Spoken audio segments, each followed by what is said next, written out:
আজকে আমরা যে বিষয়টা নিয়ে আলোচনা শুনব সেই বিষয়টা হলো আরাফার দিন এবং কুরবানির ফজিলত সম্পর্কে আজকে আমরা আলোচনা শুনব ইনশাআল্লাহ। ওয়া মা তাওফীকি ইল্লা বিল্লাহ আলাইহি তাওয়াক্কালতু ওয়া ইলাইহি উনীব। সম্মানিত উপস্থিতি, জিলহজ মাসের ৯ তারিখে ইয়াউম আরাফা, আরাফার দিন বলা হয়।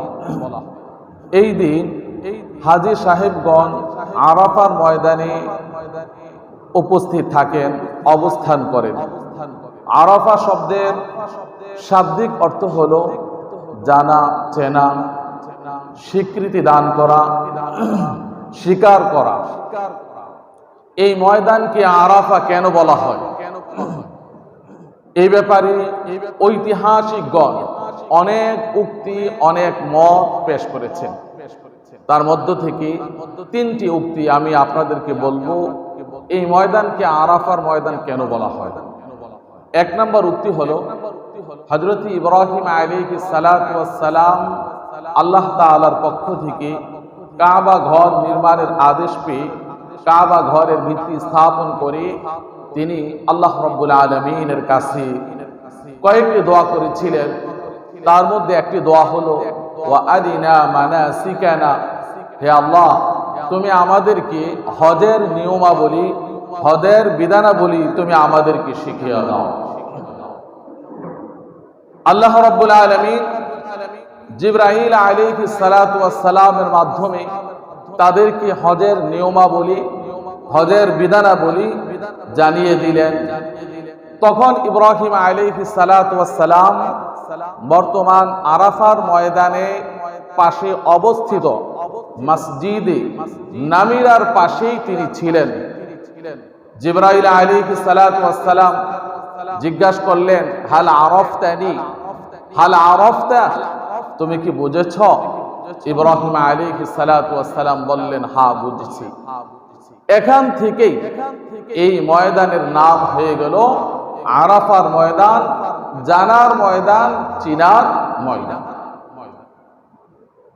দ্বিতীয় উক্তি হল হাজী সাহেবগণ আরাফার ময়দানে অবস্থান করে নিজের গুনাহ তিনি স্বীকার করেন, নিজের গুনাহ তারা স্বীকার করেন এবং আল্লাহ রাব্বুল আলামিনের কাছে ক্ষমা চান। যেহেতু আরাফা শব্দের একটি অর্থ হলো স্বীকার করা, স্বীকার করা, স্বীকারোক্তি দান করা। হাজী সাহেবগঞ্জ যেহেতু আরাফার ময়দানে নিজের গুনাহগুলির স্বীকারোক্তি প্রদান করেন, এই জন্য এখান থেকে আরাফার ময়দানের নাম হয়ে যায়, এই ময়দানের নাম হয়ে যায় আরাফার ময়দান, স্বীকারোক্তি প্রদান করার ময়দান। তৃতীয় উক্তি হল হযরতে আদম হাওয়া আলাইহিমুস সালাম এই দুইজনে যখন জান্নাতের মধ্যে থাকা অবস্থায় আল্লাহ রাব্বুল আলামিনের একটি বিধান লঙ্ঘন করলেন, গন্ধম গাছের ফল ভক্ষণ করলেন। আল্লাহ রাব্বুল আলামিন তাদের প্রতি অসন্তুষ্ট হয়ে তাদেরকে জান্নাতে থাকতে দিলেন না, বরং দুনিয়ার মধ্যে পাঠিয়ে দিলেন। দুনিয়ার মধ্যে পাঠিয়ে দিয়েছেন দুইজনকে, এক জায়গার মধ্যে নয়। আদম আলাইহিস সালাতু ওয়াস সালামকে পৃথিবীর পূর্ব দিকে, পূর্ব প্রান্তে পাঠিয়েছেন, আর হাওয়া আলাইহিস সালামকে পৃথিবীর পশ্চিম দিকে কিতাবের মধ্যে রেখে বর্তমান জিদ্দা শহর যেখানে এখানে পাঠিয়ে দিয়েছেন। তারা পৃথিবীর মধ্যে এসে শুধু কান্নাকাটি করছেন, কান্নাকাটি করছেন। এক তো আল্লাহর বিধান লঙ্ঘন করার কারণে কাঁদছেন, দ্বিতীয়ত স্বামী স্ত্রী একজন আরেকজনকে হারিয়ে বিচ্ছেদ বেদনায় কাঁদছেন। শুধু কাঁদছেন আর কাঁদছেন। সুদীর্ঘ 350 বছর তারা আল্লাহ রাব্বুল আলামিনের দরবারে হাত তুলে তুলে চোখের পানি ছেড়ে ছেড়ে কেঁদেছেন। পরিশেষে আল্লাহ রাব্বুল আলামিন এই বান্দির প্রতি দয়া পরশ করেন, তাদেরকে ক্ষমা করে দিলেন, তারপর উভয়ের মাঝে মিলনের ব্যবস্থা করে দিলেন। সুবহানাল্লাহ। বর্তমান আরাফার ময়দান যেখানে এখানে এসে উভয়ের মাঝে মিলন হয়েছে, সাক্ষাৎ হয়েছে, এই জন্য এই ময়দানকে আরাফার ময়দান বলা হয়। এই জন্য এই ময়দানকে আরাফার ময়দান বলা হয়। আরাফার জিলহজ মাসের 9 তারিখ হাজী সাহেবগণ আরাফার ময়দানে অবস্থান করেন। আরাফার ময়দানে অবস্থান করা হলো হজের অন্যতম একটি ফরজ। এই দিনটি হাজী সাহেব এবং যারা হাজী সাহেব নয়, হাজী এবং গাইরে হাজী সবার জন্য তাৎপর্যপূর্ণ, গুরুত্বপূর্ণ এবং ফজিলতপূর্ণ। কোন দিনটি? আরাফার দিনটি। 9 তারিখ আরাফার দিনটি হলো হাজী এবং গাইরে হাজী সবার জন্য গুরুত্বপূর্ণ, তাৎপর্যপূর্ণ। কিভাবে গুরুত্ব এবং তাৎপর্য ফজিলতপূর্ণ? তার অনেকগুলি ফজিলত, অনেকগুলি গুরুত্ব কোরআন ও হাদিসের মধ্যে আছে। 1 নাম্বার ফজিলত হলো এই দিনটি আল্লাহর দিন এবং নেয়ামত পরিপূর্ণ করার দিন। আরাফার দিনে আল্লাহ রাব্বুল আলামিন তার প্রদত্ত দিন এবং নেয়ামতকে বান্দাদের উপর পরিপূর্ণ করে দিয়েছে। কুরআনুল কারীমের মধ্যে আছে, ইযা জাআ নাসরুল্লাহি ওয়াল ফাত ওয়া রাআইতান নাসা ইয়াদখুলুনা ফী দীনিল্লাহি আফওয়াজা فسبح بحمد ربك واستغفر إنه كان توابا। এই সূরার মধ্যে আল্লাহর রাসূলের শেষ বিদায়ের ইঙ্গিত রয়েছে। এই সূরা যখন অবতীর্ণ হয় আল্লাহর রাসূল মনে মনে বুঝে নিলেন জীবনের শেষ ঘন্টা বেশি কি ভেজে গিয়েছে, যেই কোনো মুহূর্তে আমাকে চলে যেতে হবে। এই জন্য তিনি ইসলামের মৌলিক বিষয়গুলি মানুষের কাছে পৌঁছিয়ে দেওয়ার জন্য সর্ববৃহৎ একটি মহাসম্মেলনের প্রয়োজন মনের ভিতরে ঘোরভাবে প্রবলভাবে অনুধাবন করলেন। জিলহজ মাসের মধ্যে ঘোষণা হলো আল্লাহর রাসূল হজ করতে যাবেন, আল্লাহর রাসূল হজ করতে যাবেন। এই ঘোষণা হয়ে গেল। এই ঘোষণাটি মক্কা মদিনার মধ্যে ছড়িয়ে পড়ল। ফলে লক্ষ লক্ষ সাহাবায়ে কেরাম প্রস্তুত হয়ে গেলেন আল্লাহর রাসূলের সাথে হজ করার জন্য। সোয়া লক্ষ সাহাবায়ে কেরাম আল্লাহর রাসূলের সাথে হজ করার জন্য গেলেন। হজের কার্যাবলী সবগুলি আদায় করলেন। হজের কার্যাবলী আদায় করে আল্লাহর রাসূল তিনি বিদায় হজের ভাষণ দিয়েছেন। যেই ভাষণ দিয়েছেন তাকে ইতিহাস বিদায় হজের ভাষণ বলা হয়। এই হজটি ছিল আল্লাহর রাসূলের জীবনের সর্বশেষ হজ। এই হজের 81 দিন পরে আল্লাহর রাসূল দুনিয়ার থেকে বিদায় নিয়ে চলে গিয়েছেন। আল্লাহর রাসূল বিদায় হজের ভাষণ দিতে গিয়ে সর্বপ্রান্তে শেষ প্রান্তে তিনি আকাশের দিকে তাকিয়ে বললেন, হে আল্লাহ, আমি কি তোমার প্রদত্ত বিধানগুলি মানুষের কাছে পৌঁছিয়ে দিতে পেরেছি? লক্ষ লক্ষ সাহাবায়ে কেরামদের তাদের কণ্ঠ থেকে উচ্চারিত হলো, অবশ্যই আপনি পেরেছেন।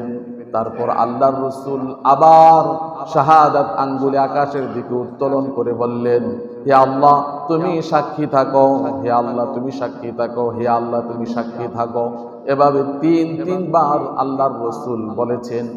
ঠিক ওই মুহূর্তে কুরআনুল কারীমের মধ্যে বিদায়ের দিক দিয়ে সর্বশেষ আল্লাহ রাব্বুল আলামিন আয়াত অবতীর্ণ করে জানিয়ে দিলেন, আল-ইয়াউমা আকমালতু লাকুম দীনাকুম ওয়া আতমামতু আলাইকুম নি'মাতি ওয়া রাদিতু লাকুমুল ইসলাম দীনা। আজকে আমি তোমাদের জন্য আল-ইয়াউমা আকমালতু লাকুম দীনাকুম, তোমাদের ধর্মকে পরিপূর্ণ করে দিলাম। আজকে আমি তোমাদের উপর আমার নিয়ামত পরিপূর্ণ করে দিলাম। আর তোমাদের জন্য দ্বীন ইসলামকে আমি মনোনীত করলাম। এই আয়াতটি অত্যন্ত গুরুত্বপূর্ণ একটি আয়াত। এই আয়াতটি কোথায় অবতীর্ণ হয়েছে? আরাফার ময়দানে। 9 তারিখ আরাফার ময়দানে অবতীর্ণ হয়েছে। একবার এক ইহুদির সাথে উমর রাদিয়াল্লাহু তাআলা আনহুর দেখা। ইহুদি বলল যে তোমাদের কোরআনের মধ্যে এমন একটা আয়াত আছে যে আয়াতটা যদি আমাদের উপর অবতীর্ণ হতো তাহলে ওই দিনটাকে আমরা ঈদ হিসাবে উদযাপন করতাম। উমর রাদিয়াল্লাহু তাআলা আনহু বললেন সেই আয়াত কোনটি? তিনি জানেন, তারপরেই জিজ্ঞাসা করলেন সেই আয়াত কোনটি? ইহুদি বলল সে আয়াতটি হলো আল ইয়াউমা আকমালতু লাকুম দীনাকুম ওয়া আতমামতু আলাইকুম নি'মাতি ওয়া রাদিতু লাকুমুল ইসলাম দীনা। ওমর রাদিয়াল্লাহু তাআলা আনহু বললেন এই আয়াতটি কখন কোথায় অবতীর্ণ হয়েছে আমি কিন্তু ভালো করেই জানি। এই আয়াতটি অবতীর্ণ হয়েছে জিলহজ মাসের 9 তারিখ আল্লাহর রাসূল যখন আরাফার ময়দানে অবস্থান করছিলেন তখনই এই আয়াতটি অবতীর্ণ হয়েছে। সুবহানাল্লাহ। আরাফার দিনের 2 নম্বর ফজিলত হলো এই দিন কোরআন ও হাদিসকে চূড়ান্ত সংবিধান হিসেবে ঘোষণা করা হয়েছে। আল্লাহর নবী সকল মানুষের সকল সমস্যা সমাধান হিসাবে শুধুমাত্র 2টি জিনিসকে ঘোষণা করেছেন।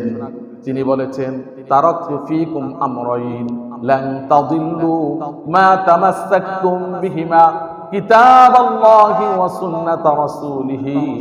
আজ আমি তোমাদের মাঝে এমন 2টি জিনিস ছেড়ে যাচ্ছি যেই 2টি জিনিস তোমরা যদি আঁকড়িয়ে ধরে থাকো তাহলে কখনো তোমরা পথভ্রষ্ট হবে না। একটি হলো আল্লাহর কোরআন, দ্বিতীয়টি হলো রাসূলের সুন্নাত। আরাফার দিনে আল্লাহর রাসূল কোরআন ও হাদিসকে সংবিধান হিসাবে চূড়ান্ত ঘোষণা তিনি দিয়ে গিয়েছেন। আরাফার দিনের 3 নম্বর ফজিলত হলো আল্লাহ এই দিনের কসম করেছেন। কসম খেতে হবে সবচেয়ে বড় জিনিসের। কোন জিনিসের কসম করতে হবে? সবচেয়ে বড় জিনিসের কসম করতে হবে। আল্লাহর চাইতে বড় কেউ নাই। এই জন্য কসম করতে হবে কার নামে? আল্লাহর নামেই কসম করতে হবে, অন্য কিছুর নামে না। কসম আমরা করি জিনিসটাকে মজবুত করার জন্য। ঠিক অনুরূপ ভাবে আমরা যেরকম ভাবে কসম করি আল্লাহ রাব্বুল আলামিনও কসম করেন। তিনি কসম করেন আমাদের জন্য যেই জিনিসটা সবচেয়ে প্রয়োজনীয়, অতীব প্রয়োজনীয় এমন জিনিসের কসম আল্লাহ তাআলা করে থাকেন। আরাফার দিনটা অত্যন্ত গুরুত্বপূর্ণ, এই জন্য আল্লাহ তাআলা 2টি সূরার মধ্যে আরাফার নামে কসম করেছেন। সুবহানাল্লাহ। সূরাতুল বুরুজের মধ্যে বলেছেন ওয়াস-সামাঈ যাতিল বুরুজ ওয়াল ইয়াউমিল মাউউদ ওয়া শাহিদিন ওয়া মাশহুদ। আল্লাহ রাব্বুল আলামিন গ্রহ নক্ষত্র বিশিষ্ট আসমানের কসম করেছেন, কিয়ামত দিবসের কসম করেছেন, জুমার দিনের কসম করেছেন, আরাফার দিনের কসমও তিনি করেছেন। সূরা ফাজরের মধ্যে আল্লাহ রাব্বুল আলামিন কসম করেছেন ওয়াল ফাজরি ওয়া লায়ালিন আশরি ওয়াশ-শাফিঈ ওয়াল ওয়াতরি। আল্লাহ রাব্বুল আলামিন কসম করেন ফজরের, কসম করেছেন 10 রজনীর, কসম করেছেন জোর এবং বেজোরের। ফজর দ্বারা উদ্দেশ্য হলো ফজরের নামাজ, আর 10 রজনী দ্বারা উদ্দেশ্য হলো জিলহজ মাসের 10 রাত, আর জোর দ্বারা উদ্দেশ্য হলো জিলহজ মাসের 10 তারিখ ঈদের দিন, আর বেজর দ্বারা উদ্দেশ্য হলো জিলহজ মাসের 9 তারিখ আরাফার দিন। বুখারী শরীফের ব্যাখ্যা গ্রন্থ ফতহুল বারীর মধ্যে লেখক বলেছেন আল্লাহর রাসূলের একজন সাহাবীর কথা তিনি সেখানে এনে বলেছেন। আনাস রাদিয়াল্লাহু তাআলা আনহু বলেন জিলহজ মাসের প্রথম দশকের প্রত্যেকটি দিন হলো 1000 দিন সমতুল্য মর্যাদাপূর্ণ, আর 9 তারিখ আরাফার দিনটি হলো 10,000 দিন মর্যাদার সমতুল্য। এত গুরুত্বপূর্ণ একটি দিন হলো আরাফার দিন। আরাফার দিনের 4 নম্বর ফজিলত হলো আরাফার ময়দানে আল্লাহ তাআলা কিয়ামত পর্যন্ত সকল মানব জাতিকে তাদের থেকে ওয়াদা নিয়েছেন। সেই ময়দানটা হলো কোন ময়দান? আরাফার ময়দান। আরাফার ময়দানে আল্লাহ রাব্বুল আলামিন কিয়ামত পর্যন্ত যত মানুষ আসবে সবার কাছ থেকে ওয়াদা নিয়েছেন। আল্লাহ তাআলা কোরআনুল কারীমের সূরা আরাফের মধ্যে বলেছেন, وَإِذْ أَخَذَ رَبُّكَ مِنْ بَنِي آدَمَ مِنْ ظُهُورِهِمْ ذُرِّيَّتَهُمْ وَأَشْهَدَهُمْ عَلَى أَنفُسِهِمْ أَلَسْتُ بِرَبِّكُمْ قَالُوا بَلَى شَهِدْنَا عَلَى أَنفُسِنَا أَن تَقُولُوا يَوْمَ الْقِيَامَةِ إِنَّا كُنَّا عَنْ هَذَا غَافِلِينَ। আল্লাহ রাব্বুল আলামিন আদম আলাইহিস সালাতু ওয়াস সালামের পৃষ্ঠ থেকে তার সন্তানদেরকে বের করে তিনি অঙ্গীকার নিয়েছেন, অর্থাৎ এই পৃথিবীর মধ্যে যত মানুষ এসেছে, যত মানুষ আসবে কিয়ামত পর্যন্ত সবাই হলো আদম সন্তান। আদম সন্তান পৃথিবীতে আসার পূর্বেই আল্লাহ রাব্বুল আলামিন আরাফার ময়দানে সবাইকে আদম আলাইহিস সালাতু ওয়াস সালামের পৃষ্ঠদেশ থেকে বের করেছেন। বের করে তাদের থেকে অঙ্গীকার নিয়েছেন।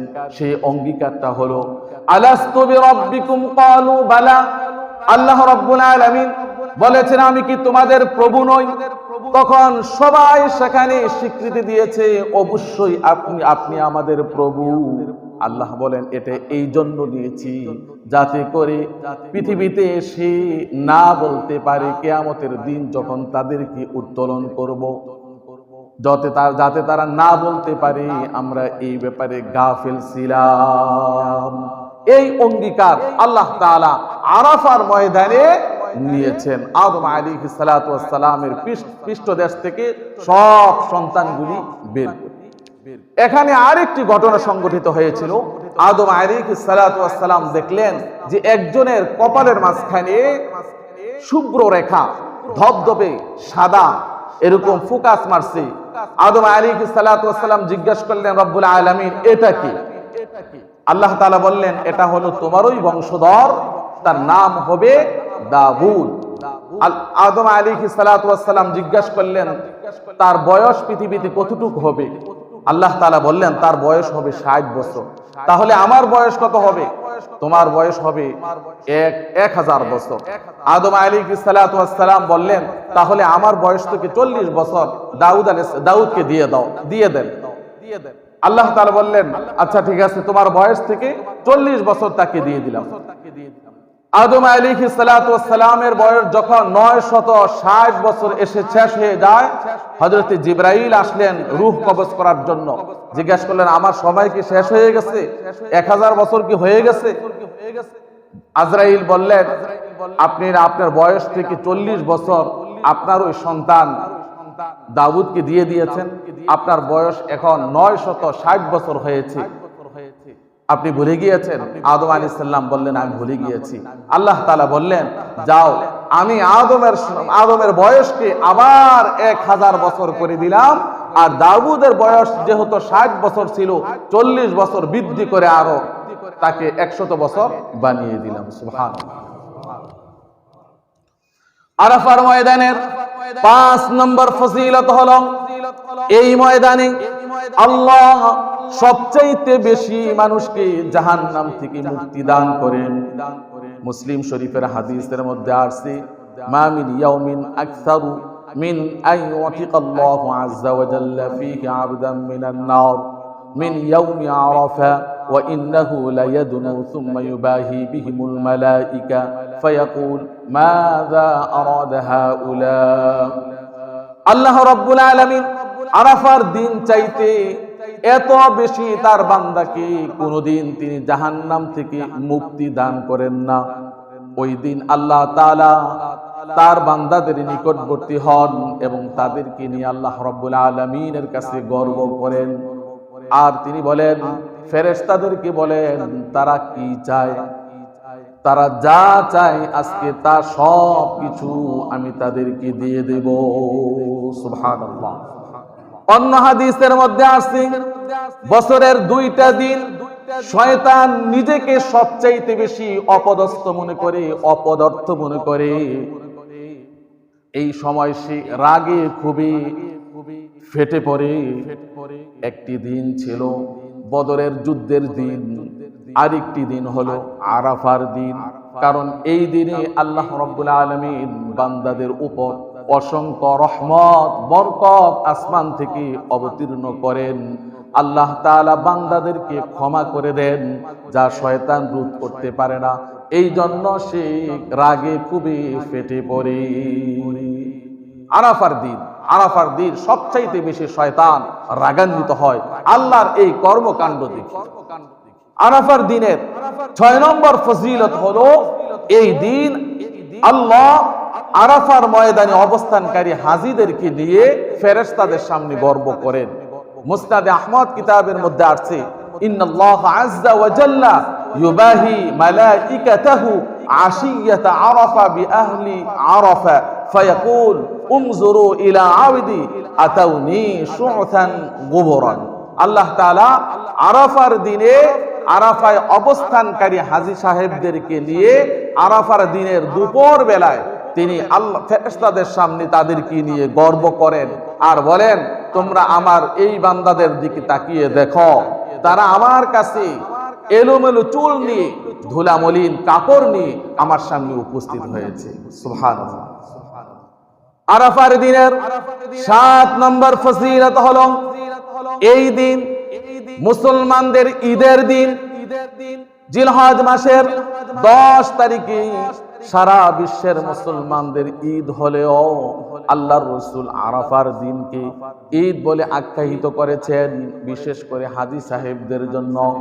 কারণ এই দিন আল্লাহ রাব্বুল আলামিন পৃথিবীবাসীদের প্রতি, বিশেষ করে হাজী সাহেবদের প্রতি আসমান থেকে অসংখ্য রহমত বরকত অবতীর্ণ করে থাকে। সুবহানাল্লাহ। আরাফার ময়দানের 8 নম্বর ফজিলত হলো, আরাফার দিনের দোয়া সবচাইতে বেশি উত্তম।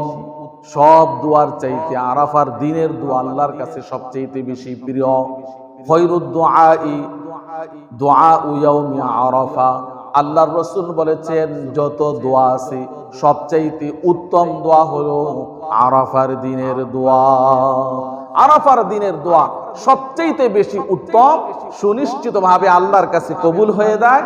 এই জন্য এই দিন বেশি বেশি করে দোয়া করতে হবে।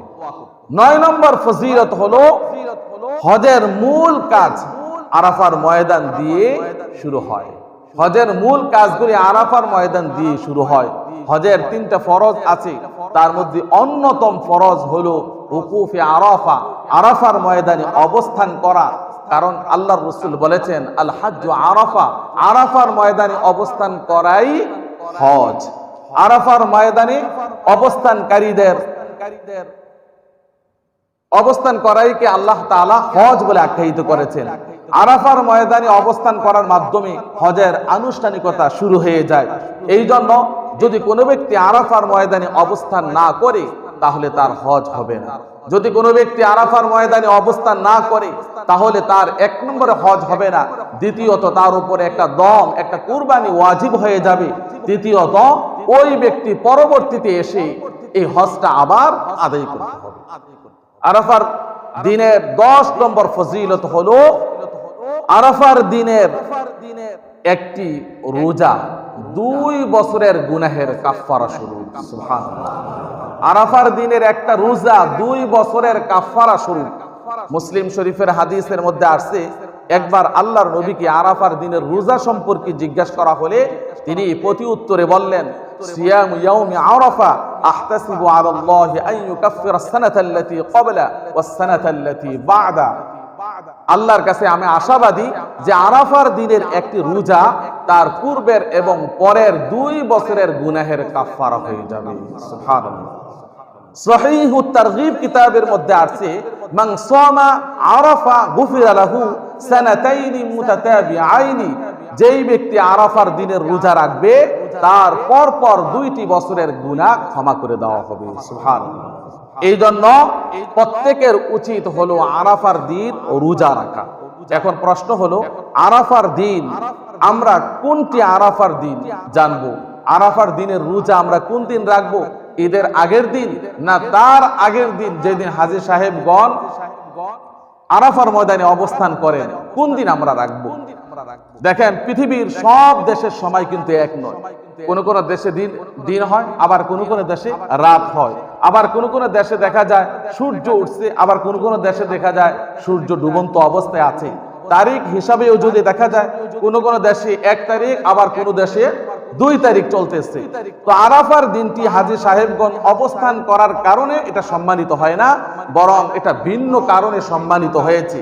এই জন্য পৃথিবীর যেই দেশে জিলহজ মাসের 9 তারিখ হবে, ওই দিনটাই হলো ওই দেশের মানুষের জন্য ইয়াউমু আরাফা।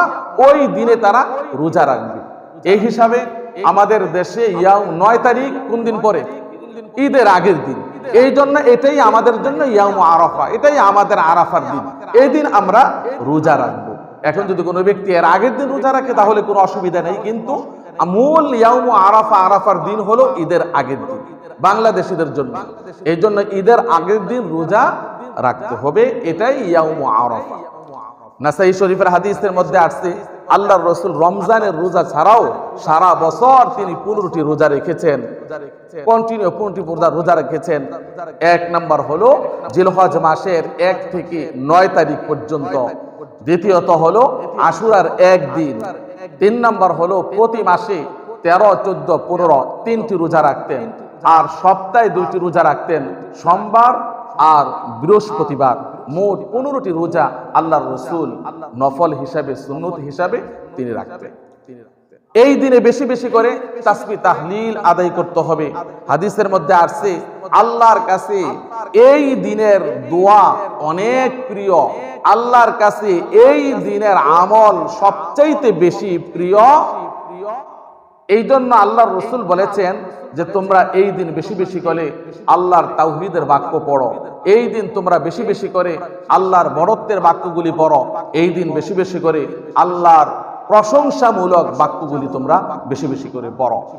9 তারিখের আরেকটি আমল হলো তাকবীরে তাশরিক। আল্লাহু আকবার, আল্লাহু আকবার, লা ইলাহা ইল্লাল্লাহ, আল্লাহু আকবার, আল্লাহু আকবার, লিল্লাহিল হামদ। এই তাকবীরটি জিলহজ মাসের 9 তারিখ ফজরের নামাজ থেকে শুরু হবে, 13 তারিখ আসরের নামাজ পর্যন্ত চলতে থাকবে। প্রত্যেক প্রাপ্ত বয়স্ক নরনারী ফরজ নামাজের পর একবার পাঠ করা তার জন্য ওয়াজিব। সহিহ তারগীব কিতাবের মধ্যে আসছে আফদালু আইয়ামিদ দুনিয়া আইয়ামুল আশর। এই দুনিয়ার মধ্যে যত দিন আছে সবচেয়ে বেশি গুরুত্বপূর্ণ দিন হলো জিলহজ মাসের প্রথম দশকের দিন। পৃথিবীর মধ্যে যত দিন আছে আল্লাহর কাছে সবচেয়ে গুরুত্বপূর্ণ দিন কোনটি? জিলহজ মাসের প্রথম 10 দিন, প্রথম 10 দিন। এখন প্রশ্ন হলো, তাহলে কি রমজান মাসের চাইতেও বেশি? আমরা তো জানি রমজান মাসের শেষ দশক অনেক প্রিয়, তাহলে কি রমজান মাসের চাইতেও বেশি প্রিয় জিলহজ মাসের প্রথম দশক? এই ব্যাপারটার সুষ্ঠু সমাধান দিয়েছেন জিলহজ মাসের প্রথম দশকের দিনগুলি রমজান মাসের শেষ দশকের দিনগুলির চাইতে উত্তম। জিলহজ মাসের প্রথম দশকের দিনগুলি রমজান মাসের শেষ দশকের দিনগুলি চাইতে উত্তম, আর রমজান মাসের শেষের দশকের রাতগুলি জিলহজ মাসের প্রথম দশকের রাতগুলির চেয়ে উত্তম। এই জন্য আমাদের প্রত্যেকের উচিত হলো ঈদের আগের দিন, আরাফার দিন রোজা রাখা। অনেক ফজিলতপূর্ণ একটি রোজা, অনেক মর্যাদাপূর্ণ একটি রোজা। এর আগের দিনও 2টা মিলিয়ে রাখতে পারবে, আর ওই দিন তো আবশ্যক রাখতেই হবে যদি এর ফজিলত পেতে হয়। তো জিলহজ মাসের প্রথম দশকের শেষ দিন হলো ইয়াউমুন নাহর, কুরবানির দিন। আর কুরবানির তো অনেক ফজিলত আছে, অনেক ফজিলত, অনেক মর্যাদা, অনেক তাৎপর্য রয়েছে। যদি এই সমস্ত ফজিলতগুলি পেতে হয় এক নাম্বার শর্ত হলো নিয়তকে সহি করে নিতে হবে, নিয়তকে সহি করে নিতে হবে। এর ফজিলতের মধ্যে এক নাম্বার ফজিলত হলো কুরবানির। আল্লাহর রাসূল প্রতি বছর যখন মদিনায় ছিলেন, প্রতি বছর তিনি কুরবানি করেছেন। মদিনায় যত বছর ছিলেন, 10 বছর ছিলেন, 10 বছর তিনি সেখানে কুরবানি করেছেন। কুরবানির 2 নম্বর ফজিলত হলো এটি আল্লাহ তাআলার নিকটে প্রিয় একটি আমল, সবচাইতে প্রিয় একটি আমল। হাদিসের মধ্যে নবীজি বলেছেন, কুরবানির দিন আল্লাহর কাছে, কুরবানির দিন আল্লাহর কাছে বান্দার সবচাইতে প্রিয় আমল হলো কুরবানি করা। তাহলে নামাজকে ছেড়ে দিব? কি বলে, নামাজ ছেড়ে দিব? নামাজ তো এটা লিস্টি করা, এটা ছাড়াই যাবে না মৃত্যুর আগ পর্যন্ত। কুরবানির দিন নামাজ এটা করতেই হবে, কিন্তু আল্লাহর কাছে কুরবানির দিন আর সবচেয়ে প্রিয় আমল হলো কুরবানি করা। কুরবানির 3 নম্বর ফজিলত হলো কুরবানির রক্তর খবর আল্লাহর কাছে পৌঁছে যায়। অন্যান্য দিন পশু কুরবানি করবেন, মান্নতের সৎকার, এটা রক্ত আল্লাহর কাছে পৌঁছবে না, কিন্তু কুরবানির পশু যখন কুরবানির দিন জবাই করা হয় তখন তার খবর আল্লাহ পর্যন্ত পৌঁছে যায়। সুবহানাল্লাহ। ওয়া ইন্নাদ দামা লা ইয়াকউ মিনাল্লাহি বিমাকানিন ক্বাবলা আন ইয়াকউ মিনাল আরদি ফাতিবু বিহা নাফসা। নবীজি বলেছেন, কুরবানির পশু যখন জবাই করার জন্য শোয়ানো হয়, তার উপর ছুরি যখন চালানো হয়, এই রক্তর ফোঁটা মাটিতে পড়ার আগে আগে তার খবর আল্লাহর কাছে পৌঁছে যায়। সুবহানাল্লাহ। 4 নম্বর ফজিলত হলো এটি হচ্ছে ইব্রাহিম আলাইহিস সালাতু ওয়াস সালামের একটি সুন্নত। ইব্রাহিম আলাইহিস সালাতু ওয়াস সালামের একটি সুন্নত হচ্ছে কুরবানি। সাহাবায়ে কেরাম জিজ্ঞাসা করলেন, ইয়া রাসূলুল্লাহ, আপনি আমাদেরকে কুরবানি করার জন্য আদেশ করেছেন, এই কুরবানিটা কি? তখন আল্লাহর রাসূল বললেন, সুন্নাতু আবিকুম ইব্রাহিম, এটা হলো তোমাদের পিতা হযরত ইব্রাহিম আলাইহিস সালাতু ওয়াস সালামের একটি সুন্নাত। সুবহানাল্লাহ। 5 নম্বর ফজিলত হলো প্রতিটি পশমের বিনিময়ে একটি করে নেকি দেওয়া হবে, প্রতিটি পশমের বিনিময়ে। সাহাবায়ে কেরাম জিজ্ঞাসা করলেন, ইয়া রাসূলুল্লাহ, কুরবানি করলে আমাদের কি ফায়দা আছে? আল্লাহ রাসূল বললেন, প্রত্যেকটি পশমের বিনিময়ে তোমাকে এক একটি সওয়াব প্রদান করা হবে। আবার জিজ্ঞাসা করলেন, ইয়া রাসূলুল্লাহ, একটা পশুর মধ্যে ছোট বড় কত পশম থাকে, ছোট পশমগুলির বিনিময়ে কি একটা করে সওয়াব দেওয়া হবে? আল্লাহ রাসূল বললেন, হ্যাঁ, ছোট পশমের বিনিময়েও তোমাদেরকে এক একটি করে সওয়াব প্রদান করা হবে। সুবহানাল্লাহ। 6 নম্বর ফজিলত হলো রক্তের ফোঁটা মাটিতে পড়ার আগে আগেই কুরবানি দাতার গুনাহগুলি মাফ করে দেওয়া হবে। হযরতে ফাতেমা রাদিয়াল্লাহু তাআলা আনহাকে আল্লাহর রাসূল বলেছেন, হে ফাতেমা, তুমি যেই পশুটা কুরবানি করবে এই পশুটার কাছে গিয়ে দাঁড়াও। এজন্য আমাদের উচিত হলো আমরা কুরবানির পশু হুজুরের হাতে না দিয়ে আমরা দাঁড়িয়ে দাঁড়িয়ে দেখব, প্রয়োজনে হুজুরের সাথে ধরব, হুজুরের সাথে ধরব। ফাতেমা রাদিয়াল্লাহু তাআলা আনহাকে বললেন যে তুমি তোমার কুরবানি করার পশুটার পাশে গিয়ে দাঁড়াও, কারণ তার প্রত্যেকটা ফোঁটার বিনিময়ে তোমার পূর্ববর্তী গুনাহগুলি মাফ করে দেওয়া হবে। ফাতেমা রাদিয়াল্লাহু তাআলা আনহা জিজ্ঞাসা করলেন, ইয়া রাসূলুল্লাহ, এটা কি শুধু আমাদের আহলে বায়াত নবী পরিবারের জন্য খাস, না সমস্ত মুসলমানের জন্য খাস? আল্লাহ রাসূল বললেন, শুধু আমাদের জন্য নয়, বরং সমস্ত মুসলমানের জন্য এটা খাস। কুরবানির পশুর রক্তের প্রত্যেকটা ফোঁটার বিনিময়ে তার পূর্বের গুনাহগুলি মাফ করে দেওয়া হবে। এই জন্য কুরবানিকৃত পশু জবেহ করতে হবে ভালো করে, আবার ভিতরে ছুরি ঢুকিয়ে দেওয়া যাবে না, কারণ ওই সময় ঢুকাইলে তো সব রক্ত পড়ে যাবে, আপনি গুনাহ কিভাবে মাফ হবে? জবে করতে হবে, আস্তে আস্তে দম যাবে আর রক্তের ফোঁটা পড়তেই থাকবে আর গুনাহ মাফ হতেই থাকবে। 8 নম্বর ফজিলত হলো ফুলসিরাত। 8 নম্বর ফজিলত, 7 নম্বর ফজিলত হলো প্রতিটি ফোঁটার জন্য একটি করে নেক দেওয়া হবে, প্রতিটি ফোঁটার জন্য একটি করে নেক প্রদান করা হবে। 8 নম্বর ফজিলত হলো কুরবানির পশুটা ফুলসিরাতের বাহন হবে। ফুলসিরাতের কি হবে? বাহন হবে। প্রত্যেক মানুষকে ফুলসিরাত অতিক্রম করতে হবে, আর কুরবানির পশুটা ওই ফুলসিরাত অতিক্রমকারীর জন্য এটা বাহন হবে, সে এটার উপর সওয়ার হয়ে ফুলসিরাত অতিক্রম করবে। এই জন্য আল্লাহর রাসূল বলেছেন, আযিমু দুহায়াকুম ফাইন্নাহা আলা সিরাতি মাতায়াকুম, তোমরা মোটা তাজা দেখে, সুন্দর দেখে, রুষ্টপুষ্ট দেখে তোমরা কুরবানির পশু কুরবানি করো, কেননা এটা ফুলসিরাতে তোমার জন্য বাহন হবে। 9 নম্বর ফজিলত হলো কুরবানিটা জাহান্নামের ঢাল হবে। জাহান্নামের ঢাল হবে এটা। এই যে কুরবানি আপনি যে করছেন, এটা জাহান্নামের ঢাল হবে। মান দহা তাইয়িবাতান বিহা নাফসুহু মুহতাসিবান লিআদহিয়াতিহি কানাত লাহু হিজাবাম মিনান নার। যেই ব্যক্তি কুরবানি করবে সওয়াবের উদ্দেশ্যে মন খুলে, ওই ব্যক্তির জন্য এটা জাহান্নামের ঢাল হবে। জাহান্নামের ঢাল হবে ওই ব্যক্তির জন্য এটা। 10 নম্বর ফজিলত হলো পশুর রক্ত, পশম, গোবর নেকির পাল্লায় মাফ করা হবে। পশুর রক্ত, গোবর, যেগুলি গোবর আছে এগুলিও নেকির পাল্লার মধ্যে ওজন করা হবে। আবার পশম গুলিও ওজন করা হবে মিজানের পাল্লার মধ্যে। এই জন্য যারা কুরবানি করবে যে তারা সব একটি জিনিস লক্ষ্য করবে যে কুরবানির যে পশুর যে রক্তগুলি এগুলি ফেলে রাখবে না, কারণ এটি মিজানের পাল্লার মধ্যে ওজন করা হবে। গোবরগুলি ফেলে রাখবে না, এটি মিজানের পাল্লার মধ্যে ওজন করা হবে। এই জন্য উচিত হলো এগুলি কুরবানি দেওয়ার পর কোন জায়গার মধ্যে পুঁতে রাখা। এগুলি যদি এলিমুলু না হয়, কারণ এগুলি মিজানের পাল্লার মধ্যে ওজন করা হবে। 11 নম্বর ফজিলত হলো কুরবানি ঈদের দিন শ্রেষ্ঠ। কুরবানি ঈদের দিন, কুরবানির দিনটা ঈদের দিন, এটা শ্রেষ্ঠ দিন। হাদিসের মধ্যে আসছে জুমার দিন হচ্ছে শ্রেষ্ঠ দিন। আল্লাহর কাছে জুমার দিন হলো শ্রেষ্ঠ দিন। আবার বলা হয়েছে এটা ঈদুল আজহা, ঈদুল ফিতরের চাইতে শ্রেষ্ঠ দিন। অন্য হাদিসের মধ্যে আসছে যে পৃথিবীর মধ্যে সর্বশ্রেষ্ঠ দিন হলো কুরবানির ঈদের দিন। এই দুইটা সংঘর্ষপূর্ণ হাদিস আসছে না? এক হাদিসের মধ্যে বলা হয়েছে পৃথিবীর মধ্যে শ্রেষ্ঠ আল্লাহর কাছে দিন কোনটা? জুমার দিন। আরেক হাদিসের মধ্যে আসছে ঈদের দিন।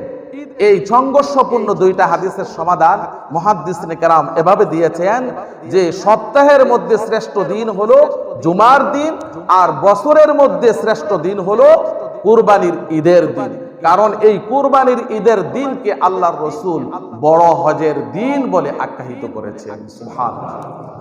আল্লাহ তাআলা যাতে আমাদের সবাইকে এই কথাগুলি বুঝার, অনুধাবন করার, আমল করার তৌফিক দান করেন। আমিন। আসসালামু আলাইকুম ওয়া রাহমাতুল্লাহি ওয়া বারাকাতুহু।